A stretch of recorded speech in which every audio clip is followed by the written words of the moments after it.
지난 주일에 우리는 내가 사망의 음침한 골짜기로 다닐지라도 해를 두려워하지 않을 것은 주께서 나와 함께 하심이라.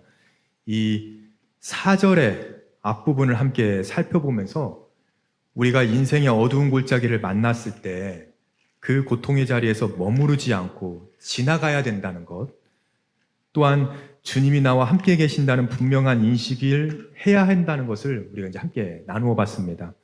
그래서 우리의 믿음이라는 것은 내가 어떤 환경에 처해 있느냐, 이 환경의 문제가 아니라 우리가 누구와 함께 있느냐, 이 관계의 문제가 더 중요하다라는 말씀을 드렸는데요. 우리가 사망의 음침한 골짜기와 같은 고통의 시간을 지날 때는 물론이고요, 나이가 들어갈수록 필요한 것이 이제 네 단어가 있다라고 말씀을 드렸죠. 주께서 나와 함께 계신다. 이 네 마디의 말을 우리 가슴에 새겨야 된다. 이제 이런 말씀을 또 드리지 않았습니까? 이 군대를 다녀오신 분들은 이제 다들 이렇게 공감하실 텐데요. 이제 제가 그 유격 훈련을 받을 때였습니다. 이제 그 전날 하여튼 비가 많이 왔던 것 같아요. 땅이 막 이렇게 축축하게 다 젖었거든요. 그런데 그 유격 훈련 하기 전에 이렇게 PT 체조라고 해가지고 이게 진짜 그 옛날 그 삼천교육대에서나 봤던 그 막 목봉 체조 막 이런 거 있잖아요. 그런 거. 저는 그거를 영상에서나 봤지 실제로 그거를 한다고 생각 못 했거든요. 막 그런 훈련 시키고 뭐 포복으로 기어다니는 걸 시키고 하여튼 막 온갖 걸 다 시키는 거예요. 지금 제가 더 충격받은 게 뭐였냐면 본격적인 훈련을 하기도 전이래요. 그게 한 3시간, 4시간을 오전 내내 그것만 시키더라고요. 그렇게 힘든 PT 체조를 왜 하는지를 제가 이해를 못 하겠더라고요. 그 순간에. 정말 온몸에 힘이 다 빠져나가는데요.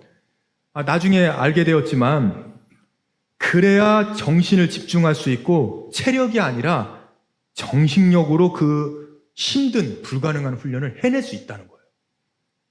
자기들이나 좀 하지, 그냥 그거를 우리한테 왜 시켰는지. 아예 딴 생각을 하지 못하도록 그렇게 만들어서 오직 목표에만 집중시키는 훈련을 시키더라고요, 보니까. 제가 지난주와 이번 주에 이 4절 말씀을 가지고 이제 설교를 준비하면서 그 주님이 우리를 사망의 음침한 골짜기로 인도하시는 이유가 바로 여기에 있는 게 아닌가? 제가 문득 이 생각을 했거든요. 오직 주님께만 집중시키려는 배려라는 것이죠, 이게 왜. 누구나 인생에 있어서 한두 번쯤은 내 힘이 아니라 주님의 능력으로만 문제 해결이 가능한 그런 상황 속에서 주님께만 집중시키는 이 믿음의 영적인 유격 훈련장 속으로 우리를 밀어넣는 거 아니겠습니까? 정말 하나님의 사람에게 예비된 길은 결코 평탄한 길만은 아니다라는 것을 또 새삼 깨닫게 되었는데요. 그래서 오늘은 이런 생각들을 가지고 이제 주님이 어떻게 우리와 함께 하시는지, 이제 이 4절의 뒷부분인 주의 지팡이와 막대기가 나를 안위하시나이다, 이 말씀을 가지고 함께 이제 말씀을 나누고자 합니다. 다윗이 예수님 시대의 목자들이 그 척박한 유대 땅에서 짐이 이제 많으면은 생각해 보세요. 그 시대에 뭐 차가 있었습니까? 뭐가 있었어요? 짐이 많으면은 얼마나 그게 힘들었겠어요. 그래서 보통 목자가 양떼를 거느리고 다닐 때는 최소한의 장비만 갖추고 다니는 게 일반적이었거든요. 근데 이것은 오늘날도 오늘날의 목자들도 마찬가지래요. 그 여름철 동안 목자가 양떼와 함께 외롭게 지내는 그 산지에서는요, 더더욱 최소한의 필수품만 가지고 가야 된다라고 하는데요. 그리고 그 필수품이라는 것이 다른 게 아니라 자기가 이제 그 점심에 먹을 그 도시락, 그리고 물병, 또 양이 다칠 수도 있기 때문에 간단하게 응급조치를 할 수 있는 그 의약품을 넣은 작은 가방 정도만 메고 나간다는 거예요. 다만 그 가운데서도 목자가 꼭 가지고 나가는 것이 있다면 그게 바로 총 한 자루하고 지팡이라고 합니다. 실제로 성서 지리학자인 J.L. 포터라는 분이 그 요르단 이 북부 지역에서 양치기들을 만났을 때 묘사한 내용이 있거든요. 그 요르단 북부 지역이라면 지금 시편 23편의 무대가 되는 곳입니다. 그곳에서 만난 양치기들이 그 베두인 양치기들이 있어요. 그 양치기들이 이런 모습이었다고 합니다. 그 양치기들에게서는 우리가 흔히 떠올리는 평화롭고 온순한 모습은 전혀 볼 수가 없었다. 오히려 그들은 마치 전장으로 향하는 전사들처럼 보였다. 어깨에는 긴 총을 메고 허리에는 단검과 묵직한 권총을 찼으며 손에는 가벼운 전투용 도끼나 철제 곤봉을 들고 있었다. 이것이 그들의 기본 장비였고 그들의 번뜩이는 눈빛과 매서운 표정만 봐도 그들이 언제든지 그 무기를 사용할 준비가 되어 있다는 것을 알 수 있었다. 아니 이것은 우리가 시편 23편의 그 온유하고 부드러운 목자 이미지와는 너무도 이거 다른 모습 아닙니까? 이와 관련해서 데일 랄프 데이비스라는 분이 또 이런 말도 했어요. 예수 그리스도, 우리의 목자는 야위고 연약한 존재가 아니시다. 목자는 본래 전사여야 했고 우리의 목자도 마찬가지로 전사이시다. 아무도 그분의 손에서 양들을 빼앗아 갈 수가 없다. 그분의 팔에는 언제나 양떼를 지키기 위해 힘이 들어가 있었으며 그분의 손에 든 막대기는 장식이 아니라 무기다. 그분은 우리가 어떤 골짜기를 지나더라도 충분히 강하신 분이시다. 우리가 아는 목자의 모습과는 여러분 너무 이것도 다른 거 아닙니까? 그림 하나 같이 볼까요? 여러분 이 그림 많이 보셨죠? 어디 교회 행사 끝나고 나면 그 이제 뭐 기념품으로 남겨두는 접시나 이런 데도 막 예수님이 양을 안고 있고 지팡이 딱 들고 계신 모습도 있고 어디 개업하는 사업장 가서 선물 줄 때도 이런 거 접시 또 많이 선물 주고 그러잖아요. 다 이렇게 참 어떻게 희한하게 이렇게 그림을 또 다 이렇게 비슷하게 이렇게 그리는지 모르겠어요. 이렇게 뭐 하여튼 셋 중에 하나가 오리지널이고 나머지는 이제는 베꼈겠죠, 이제 그림을. 근데 저는 신기한 게요. 저 양도 새끼 양도 신기하더라고. 새끼 양은 같은 모델인 것 같아요. 얘는 보니까. 그래가지고 한 해가 계속 똑같은 그냥 모델을 하고 있나 막 이런 생각이 들기도 했는데요. 예수님이 저렇게 은혜로운 얼굴로 양을 안고 있는 그림들을 보면은 전사라는 이미지는 떠오르지가 않아요. 근데 제가 발견한 것 중에 하나가 저렇게 지팡이를 이렇게 다 손에 든 모습은 많은데 정작 어떤 그림이든 막대기는 보이질 않는 거예요. 여러분 막대기 보셨어요? 아니 분명히 지팡이와 막대기라고 했는데 막대기가 보이질 않아요. 전사 같은 목자라면은 하다못해 그 경찰 곤봉 같은 그런 작은 막대기 그거라도 좀 이렇게 허리에 차고 있어야 되잖아요. 긴 옷을 입고 계셔서 가렸을까요? 아무튼 안 보여요. 이유가 뭘까 했더니 성서학자들이 말하기를요. 이런 성화, 이 성화는 20세기 초반에 주로 그려졌거든요. 이런 성화를 그린 화가들이 실제로 광야에서 양들을 치는 목자들에 대해서 잘 알지 못하기 때문에 그런 것이다. 이런 말을 했습니다. 한마디로 말해서 고증이 없이 내가 원하는, 내가 바라고 있는 목자의 모습을 그렸기 때문이라는 거예요. 그리고 이 지팡이와 막대기가 어떤 역할을 하는지도 몰랐다는 거죠. 그래서 오늘은 그렇지 않아도 이 시리즈 설교 한번 하면 막 7주, 8주씩 하고 어느 때는 저 혼자 열받아가지고 막 한 10주씩 막 하고 이러는데 다 지루하실 텐데요. 굳이 이 4절의 말씀을 또 두 파트로 나누어서 주의 지팡이와 막대기가 어떤 의미가 있는지 또 어떤 영적인 또 우리에게 도움을 주고 있는지 한번 살펴보려고 하는데요. 이제 말씀드렸다시피 목자가 항상 가지고 다니는 것이 바로 이 지팡이와 막대기라는 것입니다. 그런데 누구나 다 이 지팡이와 막대기라고 말을 하지 막대기와 지팡이라고 하지는 않더라고요. 그러니까 가나다 순을 해도 이 막대기가 우선이잖아요. 근데 막대기를 먼저 말하지 않아요. 언제나 지팡이에요. 물론 이 목자의 상징이라는 것이 이제 근데 지팡이인 것은 맞는 것 같아요, 보면은. 그런데 모든 영어 성경을 보면은요, 라드 앤 스태프라고 되어 있거든요. 라드 앤 유어 스태프, 뭐 이런 식으로 되어 있어요. 그러니까 막대기와 지팡이에요. 제가 그래서 이게 정말 그런가 해서 그 영어 성경 버전을 모두 다 검색을 한번 해봤어요. 그랬더니, 정말 막대기와 지팡이로 되어 있더라고요. 왜냐하면 히브리어 원문 성경에 막대기와 지팡이라고 되어 있거든요. 여러분 다윗이 골리앗과 싸우기 위해 가지고 나갔던 그 무기 아시죠? 뭘 가지고 나갔죠, 여러분? 아시죠? 물맷돌 갖고 나갔잖아요. 근데 여기에 한 가지가 더 있습니다. 자, 막대기를 가지고 나갔어요. 사무엘상 17장 43절 우리 한번 말씀 한번 보세요. 블레셋 사람이 나오죠. 여기 블레셋 사람이 이제 골리앗을 말하는 겁니다. 다윗에게 이르되 네가 나를 개로 여기고, 자, 뭘 가지고 나갔어요? 막대기를 가지고 내게 나왔느냐. 지금 이 골리앗의 눈에는요, 워낙 이 체급 차이가 나서 그랬는지 물맷돌은 지금 보이지도 않아요. 막대기, 목자들이 맹수와 싸울 때 쓰던 그 막대기란 무기만 보이는 거지. 너 그래서 그걸 무기 삼아서 나한테 나왔냐? 조롱하는 것이죠. 사실 목자들에게 있어서 이 막대기든 지팡이든요, 목적은 단 하나입니다. 양을 보호하기 위해서 맹수와 싸우는 거예요. 사실 우리가 생각하는 지팡이는, 그 지팡이는 끝이 이렇게 좀 둥글게 생겨가지고요, 이제 그걸 좀 지팡이로는 많이 생각하잖아요. 또 아니면 이렇게 막 끝이 막 긴 지팡이인데 뭉툭하게 생겨가지고 그걸 또 지팡이라고 생각을 하죠. 근데 반드시 그런 모양만은 아니었습니다. 오히려 그렇게 둥글게 된 지팡이는 거의 없다고 그래요. 왜냐하면은 목자의 지팡이는 이 목자가 짚고 다니기 위해서 만든 것이 아니기 때문이죠. 싸우기 위해서 만든 거예요. 여러분 혹시 그 1950년대에 제작되었던 찰턴 헤스턴이 주연한 10개라는 영화 다들 아마 한 번씩은 다 보셨을 거예요. 지금도 이렇게 부활절이나 성탄절이 되면은 그 즈음에 이렇게 케이블 TV에서 이렇게 방영을 또 해주더라고요. 그 영화를 보면은 모세가 이제 홍해를 가르는 명장면이 나오잖아요. 그 완전 하이라이트죠, 진짜.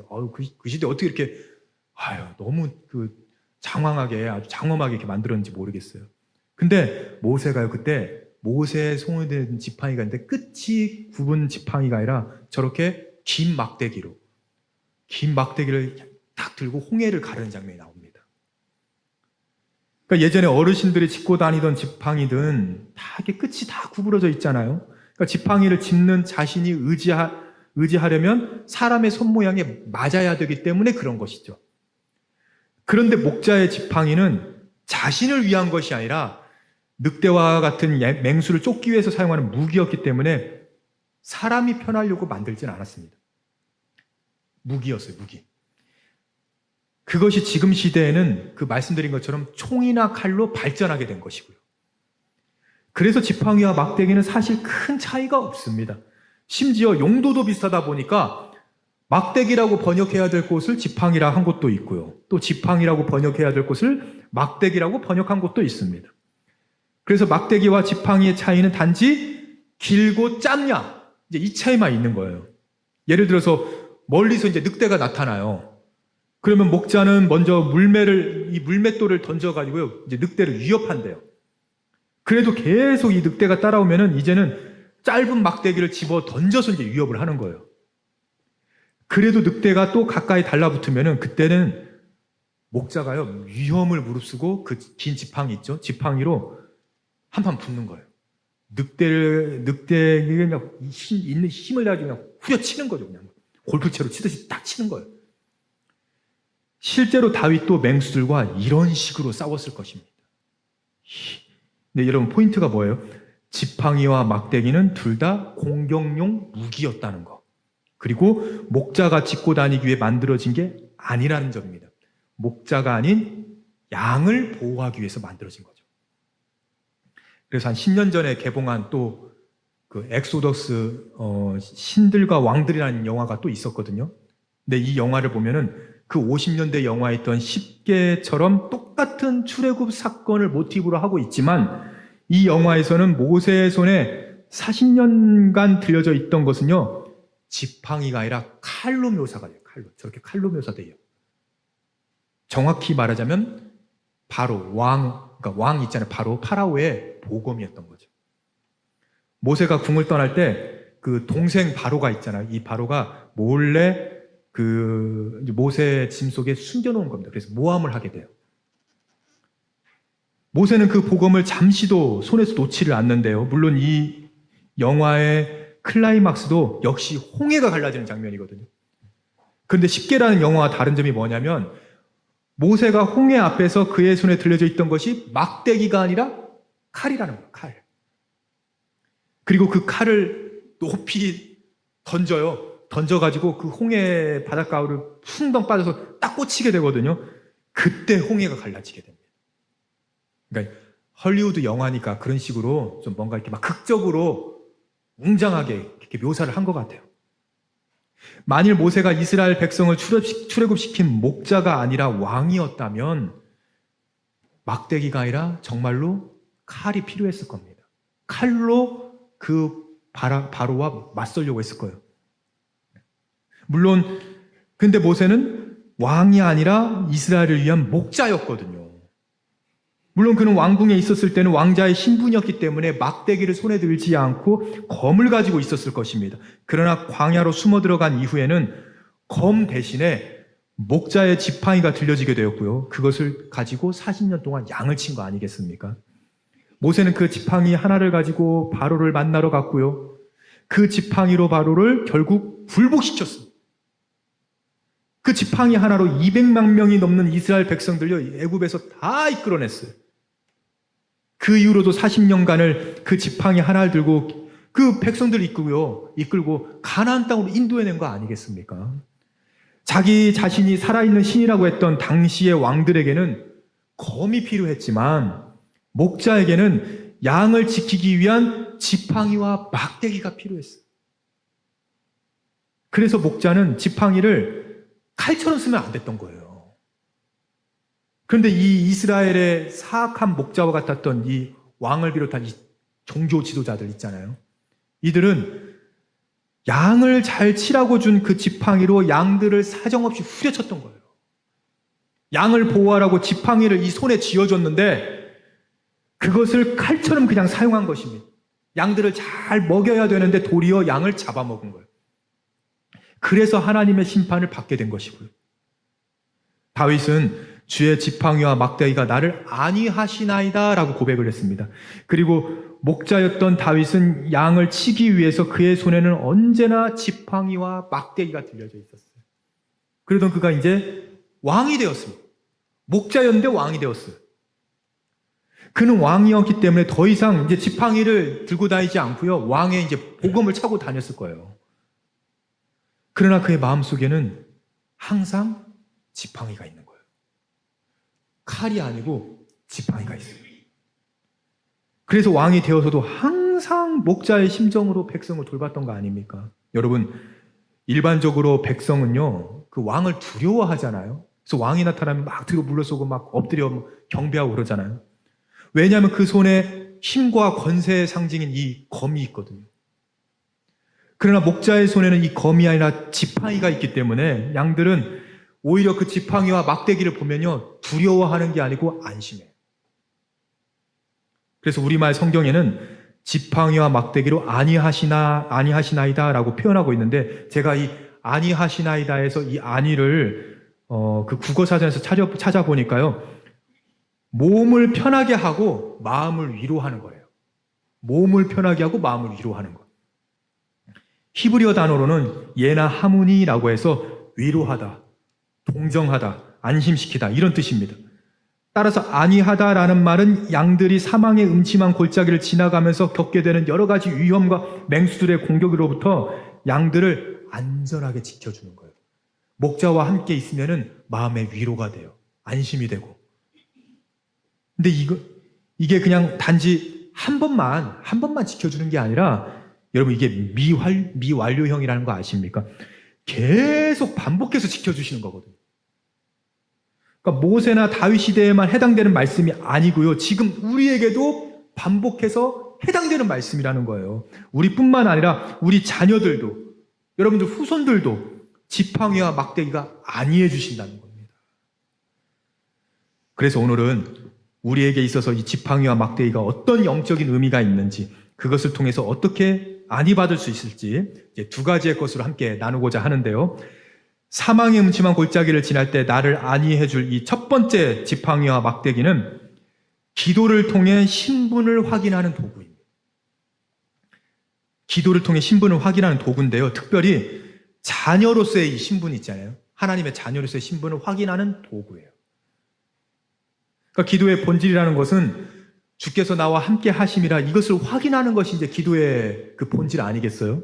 그러니까 기도라는 거는 내가 하나님의 자녀라는 신분을 이제 내가 확인하는 거예요. 내가 아버지와의 어떤 그런 밀집한 친밀한 관계 속에서 살아가는 거거든요. 내가 하나님의 자녀로서 기도한다는 것은 하나님이 내 인생에 개입해 주시기를 요청하는 것입니다. 고아가 아닌 이상 아버지신 하나님께서 내 인생에 개입해 주세요. 주의 지팡이와 막대기를 체험하는 과정인 것이죠. 그래서 기도하면 주님의 이제 간섭이 시작돼요. 영적으로 담대해지고요. 무언가를 결단할 수 있는 용기가 생기고 이제 하나님의 마음을, 이 아버지의 마음을 알아가기 시작합니다. 여러분들이 잘 아시는 그 개그우먼 조혜련 씨 있으시잖아요. 이분이 2012년도에 이혼을 하신 후에 이제 현재 남편을 만나서 45살에 예수님을 만나고요. 기독교로 개종을 하셨습니다. 이때 이제 이 재혼한 남편분이요. 모태 신앙이었던 것 같아요. 시댁도 아주 신실하게 신앙생활 잘 하시고요. 그래서 시어머니가 처음에는 반대를 하셨대요, 결혼을요. 왜 그러냐면은 이 조혜련 씨가 그 사이비 종교를 믿고 있었거든요. 그래서 막, 아이고, 절대 안 된다고 막 반대를 하셨다고 그래요. 그래서 남편을 따라서 남편이 이제 결혼하고 이제 막 그 다음에 이제 어떻게 이제 하다 보니까 남편을 따라 억지로 한번 주일 예배 간 거예요, 교회를. 근데 그날 그 주일 예배에서 출애굽기 32장의 금송아지 사건에 대한 설교를 듣고 이분이 뭐 갑자기 막 성령이 임하고 이런 건 아니었고요. 성경 이야기가 흥미롭기 시작했대요. 소설보다 더 재밌는 이야기가 있네? 이제 이러신 거죠. 그래서 그 이후로 이제 성경책을 빨리 사가지고 몇 시간씩 근데 성경을 읽어야 되잖아요. 그렇죠. 성경을 읽으면서 자신의 내면의 어떤 그 갈증과 공허함을 이제 채우기 시작한 거예요. 예수님을 인격적으로 만났고요. 지금 현재는 별명이 있으세요. 이분이 성경 바람잡이. 자칭 성경 바람잡이라고 하세요. 그리고 50쇼라는 유튜브 컨텐츠가 있거든요. 여러분들 그거 정말 쉽고 성경에 대해서 이야기해 주는데 너무 쉽고 재밌습니다. 한번 보세요, 한번. 제 설교는 한 번도 보실 필요 없고요. 그거 한번 보세요, 여러분. 재밌어요. 근데 이분이 한 5년 전쯤에 한 기독교 방송에 출연해서 자신의 기도 생활에 대한 간증을 하시는데요. 이 조혜련 씨가 늦은 나이에 예수님을 만나고 나니까 이분이 너무 기쁘잖아요. 그래서 막 또 열정이 많은 분이니까 그 노래 있죠. 그 아나까나 그 있잖아요. 아나까나 막 하면서 막 장례식장에서만 안 불렀지 막 결혼식장에 다 가서 이 노래 엄청 부르시더라고요. 보니까 이 열정이 대단하신 분이 사도 바울처럼 간증 집회를 다니고 막 사람들 만나면 성경 읽으라고 그러고 강의하고 다니고 심지어 성경을 더 알고 싶어가지고 신학교를 진학하셨대요. 신학교를요. 얼마나 열정이 많은 거예요. 근데 그 와중에 이제 건강에 이상이 오기 시작한 겁니다. 그렇지 않아도 바쁜 방송인이 몸을 돌보지 않고 방송 활동에 거기다 또 이제 복음 전도자 활동까지 하는 거잖아요. 몸에 문제가 생긴 거죠. 바로 그때 동료 개그 우먼이자 친한 언니였던 이성미 집사님. 이 이성미 집사님이 조혜련 씨 이제 남편에게 이제 전화해서 이런 얘기를 했다고 그래요. 하나님은 혜련이가 이렇게 열심히 사명을 감당하는 것도 기뻐하시지만 하나님은 혜련이가 제일 중요해. 혜련이를 제일 먼저 생각했으면 좋겠어. 이 조혜련 씨가요, 그 순간 하나님의 마음을 알게 된 거예요. 하나님은 내가 무언가를 많이 하는 것보다, 열심히 사는 것보다, 그래서 내가 지치고 다치는 것보다 나를 제일 소중하게 생각하시는구나. 이걸 깨달은 거 아니겠습니까? 그때부터 이분이 기도의 깊이가 또 달라졌어요. 그러니까 이 조혜련 씨 남동생이 좀 방황을 많이 하셨나 봐요. 좀 생활적으로 또 많이 어려우시고요. 늘 걱정만 주던 그 남동생 변화시켜달라고, 남동생 변화시켜주세요. 뭐 달라고 막 그러고, 이 문제 해결해달라고 무조건 매달리기만 하던 그 기도에서 이제는 찬양을 먼저 시작하신대, 기도할 때. 내가 은밀하게 숨기고 싶었던 죄들에 대해서 회개를 하고요. 내 삶에 하나님께서 개입해 주신 여러 가지 일들에 대해서 감사하기 시작하시는 거예요. 그리고 남을 위한 중보기도제, 남을 위한 중보기도를 하시고요. 마지막에 짧게 자신의 기도를 드린대요, 그냥. 여러분, 우리가 왜 기도해야 됩니까? 나는 네가 열심히 사는 것도 좋지만 네가 제일 중요해. 이 음성 듣기 위해서 기도하는 거거든요. 그래서 저는요, 여러분들 좀 이런 음성을 좀 자주 들으셨으면 좋겠어요. 정말 자주 들으셨으면 좋겠어요. 그리고 도전하셨으면 좋겠어요. 이제 9월 말이면은 가을 이제 특세가 이제 열리게 되는데요. 여러분 1년에 한 번 정도는 나와 이 하나님과의 관계를 좀 한번 정리해 보셔야 되지 않을까요? 내가 혹시나 고아처럼 살아가는 사람 아니야? 하나님의 개입은 더 이상 필요 없어. 내가 정말 하나님의 자녀가 맞는지 그 기도의 시간들을 통해 좀 점검해 보셔야 되지 않을까요? 말씀이라는 그 지팡이와 막대기를 통해서 나를 좀 한번 좀 이렇게 기준을 좀 다시 한번 정해 보셔야 되잖아요. 내가 그분의 자녀임을 확인하는 시간이 필요하다는 것입니다. 뭐 매일마다 새벽에 못 나오시더라도 한 달에 한 번, 1년에 한 번은 나오실 수 있잖아요. 열심히 사는 것도 좋지만 이 기도라는 지팡이와 막대기를 통해서 내가 하나님의 자녀임을, 나는 네가 제일 필요해, 네가 제일 중요해, 이 음성을 들을 수 있는 저와 우리 교우님들 다 되실 수 있기를 주님의 이름으로 소망합니다. 자, 그런가 하면 이 두 번째로는요, 주의 지팡이와 막대기는 내 신앙의 균형을 잡아주는 도구가 되는 거예요. 내 신앙의 균형을 잡아주는, 우린 균형이 필요하거든요. 이런 도구가 됩니다. 목자가 가지고 다니는 이 지팡이와 막대기가 맹수들로부터 양을 보호하기 위한 무기라고 이제 말씀을 드렸는데요. 그 중에서도 이 막대기는 경찰이 그 허리에 차고 다니던 길이가 약 45cm 정도, 이 45cm가 우리 성경에 가끔씩 규빗이라고 나오거든요. 1규빗이 딱 이 팔꿈치 길이래요. 45cm. 그 곤봉 같은 건데요. 들짐승들이 나타나면 이 막대기를 꺼내가지고 싸웠던 거예요, 이게. 그래서 이 막대기가 말씀드린 것처럼 양을 보호하는 용도입니다. 흥미로운 거는요, 이 막대기에 또 다른 용도가 있다는 사실이에요, 이게. 물론 맹수들이 양을 공격할 때 사용했던 그 보호의 어떤 몽둥이기도 하지만 또 한편으로는 양들이 잘못할 때가 있잖아요. 잘못된 길로 가고 이럴 때. 그래서 그 양들을 바른 길로 인도하는 징계용 몽둥이기도 했다는 거예요. 그래서 지금도 이 아프리카의 목자들은 자신의 양이 무리를 이탈해서 어떤 곁길로 가거나 어디 막 독이 있는 풀을 먹을 수도 있잖아요. 그러면은 목자가 이 막대기를 가지고요, 허공을 가르면서 휙 막 소리를 낸대요. 그러면서 그 양을 무리에게로 이제 돌아오게 만드는 거죠. 여러분, 하나님은요, 절대로 자신의 자녀를 사탄에게 내어주시질 않아요. 그리고 이 풀이, 이게 먹음직스럽네. 나는 내 길로 가겠다고. 사탄은 보기 좋은 데만 우리를 인도하거든요. 거기로 자꾸 미혹하거든요. 근데 보지 않는 세계를 보게 하시는 거는 주님의 지팡이더라고, 보니까. 막대기고요. 그렇게 우리가 목자의 곁을 떠나도요, 이 막대기를 가지고 허공을 가르면서 막 나타나요. 거기 아니라고. 그리고 위험한 길로만 가려는 이 양은 이 지팡이로요. 그러니까 지팡이가 또 이제 사람의 키만 했거든요. 그 지팡이로 또 툭툭 이렇게 치시기도 해요. 이러면서 이제 막 툭툭 치어요. 막. 다시 양들이 있는 그 양떼 사이로 들어오게 하시는 거죠. 이것을 잘 알았던 다윗은 갓 선지자에게 의해서 자기의 죄가 하나님 앞에 드러나자 사람이 아닌 하나님의 손에 의해서 벌을 받겠다라고 말을 하는데요. 자, 사무엘하 24장 14절 말씀 우리 한번 같이 읽겠습니다. 다윗이 갓에게 대답하였다. 괴롭기가 그지없습니다. 그래도 주님은 자비가 많으신 분이니 차라리 우리가 주님의 손에 벌을 받겠습니다. 사람의 손에 벌을 받고 싶지는 않습니다. 아멘. 자, 제가 퀴즈를 하나 내겠습니다. 이 퀴즈를 맞히시는 분은 이따가 점심 식사를 저랑 함께 할 수 있는 그런 기쁨을, 전혀 기쁘지 않으시죠? 네. 일단 드리고 싶긴 하지만.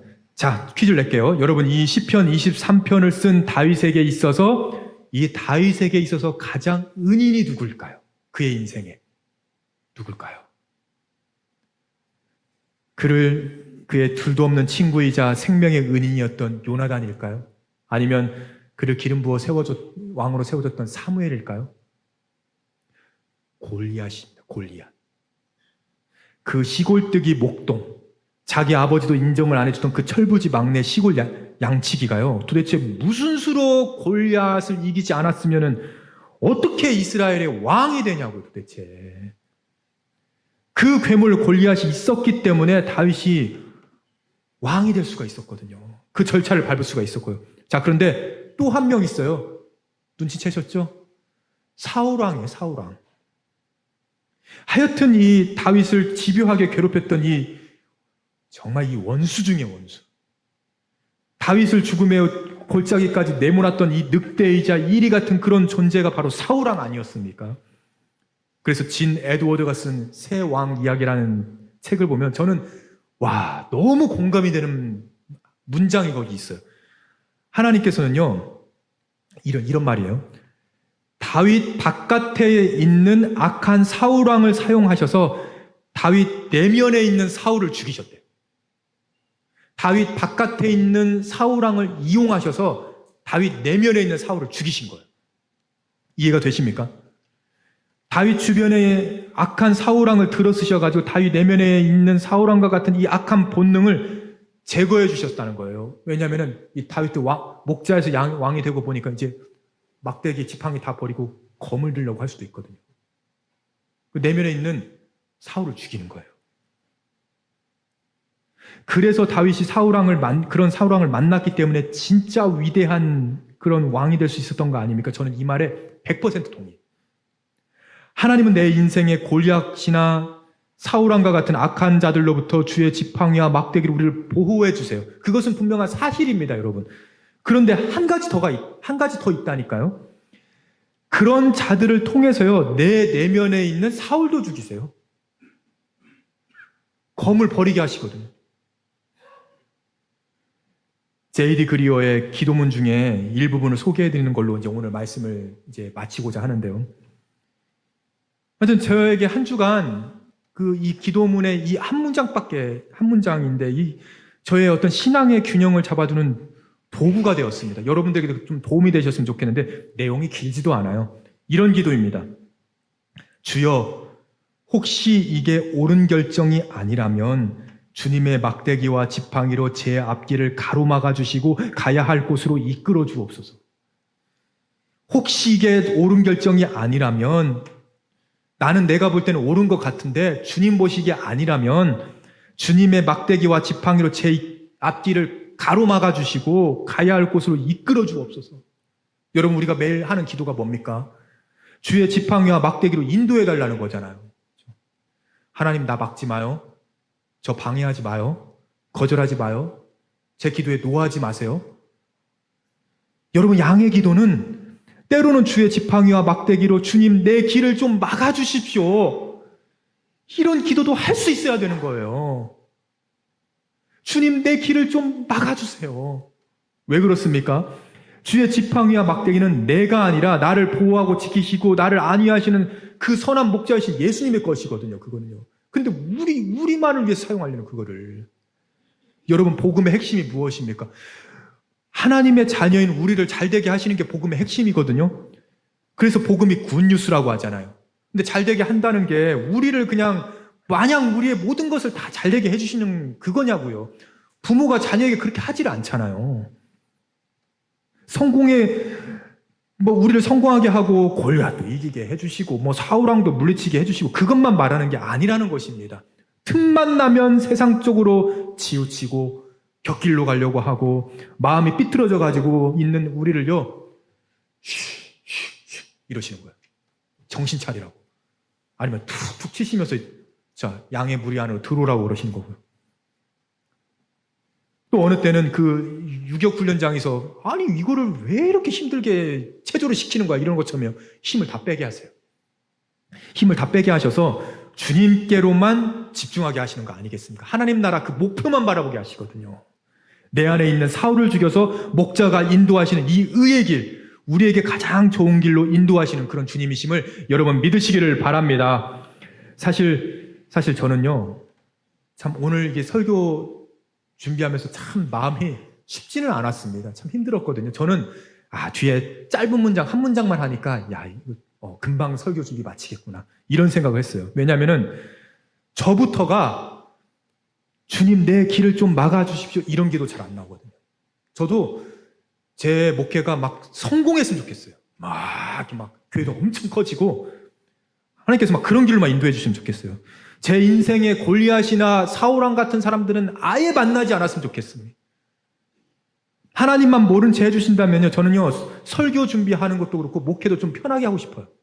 그 설교도 챗 GPT로 AI로 해가지고 오늘 설교 한 편 만들어줘, 좀 막 이러고 싶어요. 저는 그런 사람이거든요. 저를 막 포장하고 싶어요. 지팡이와 막대기로 저를 좀 하름교회 목자처럼 좀 그렇게 만들어 주시면 좋겠다니까요. 아니면 복음을 좀 주시든가요. 근데 저를요 그렇게 만들어 주지 않으세요. 앞으로도 그러실 거예요. 이분은요, 제가 이 교회 목자가 아니기 때문에 그렇습니다. 이런 저의 인간적인 마음에 들 때마다 어떻게 하세요? 툭툭 치시는 거예요. 저를 정신 좀 차리라고. 신목사 정신 좀 차려. 너 그 길이 아니라고. 내가 인도하는 길로 가라고 다시 의의 길로 들어서라고 그렇게 하시는 거 아니겠습니까? 균형을 잡아주시는 거예요. 균형을요. 그래서 저는 영적인 유격 훈련을 좀 더 받아야 되는 사람이고요. 저는 우리 성도님, 저뿐만 아니라 저는 더 힘을 빼야 되고요. 우리 성도님들도 그러셨으면 좋겠어요. 사랑하는 우리 성도님들, 오늘 이 자리에 오신 분들 중에는 인간의 말로는 도무지 위로가 안 되는 삶의 짐이 있는 분들이 계실 거예요. 어디 가서 내놓기도 어려운 그런 삶의 짐들이 있는 분들이 계세요. 사람 때문에 상처받고요, 재정의 문제로 고통받는 분들도 분명히 계실 거예요. 근데 말씀드렸죠, 다윗에게 있어서 진짜 은인은 골리앗과 사울왕이었어요. 내 안에 있는 나에게 잘해주는 사람들은요, 그분도 하나님께 쓰시는 거예요. 하지만 하나님께서는 막대기와 지팡이로 쉿거리면서 우리의 그 소리를 들려주신다니까요. 돌아오라고. 내 안에 있는 골리앗과 싸워 이기게 하시고 내 안에 어두운 사울을 물리쳐 주시니, 그리고 다시 주님 곁으로 초대해서 이렇게 말씀하시는 거예요. 나는 네가 제일 중요해. 네가 제일 중요해. 이 지팡이 막대기 나를 위한 게 아니고 너를 위한 거잖아.